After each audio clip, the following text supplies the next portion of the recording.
টেনে জ্বালাচ্ছে, অনুরোধ করছি ঘরে জ্বালাবেন। সাকানা সিগারেট গেলে যা ক্ষতি হয়, ম্যাচ কয়েলের ধোয়া নাকে গেলে তার চেয়ে বেশি ক্ষতি হয়। বিশেষ করে বাড়িতে বাচ্চা কাচ্চা থাকলে, বৃদ্ধ বাবা মা আছে, হার্টের কোনো পেশেন্ট ঘরে থাকলে টোটালি ম্যাচ কয়েল জ্বালাবেন। এছাড়া আপনি দেখুন আপনার বাড়ির দেওয়ালে যে টিকটিকি ঘোরাঘুরি করছে, টিকটিকি ঘরের চার দেওয়ালে দেখতে ভালো লাগে। টিকটিকি বাড়িতে মারাত্মক। যদি কোনো খাবারে টিকটিকি মলত্যাগ করে না, আপনার পকেটে লাখ টাকা থাকতে পারে, কিন্তু মৃত্যুর সাথে লড়তে হয়। প্রচণ্ড পরিমাণে বাড়িতে আসে ইঁদুর, লেংটি দূর ধেলে ইঁদুর প্রচণ্ড পরিমাণে উৎপাত করছে। দোকান বাজার থেকে বিষ কিনে এনে দিচ্ছেন, ইঁদুরটা ঘরে খেয়ে মরছে।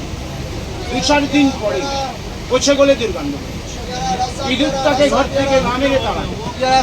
সর্বপ্রথম বাংলার Tara Maa super power tablet, herbal tablet জ্বালাতে হবে না।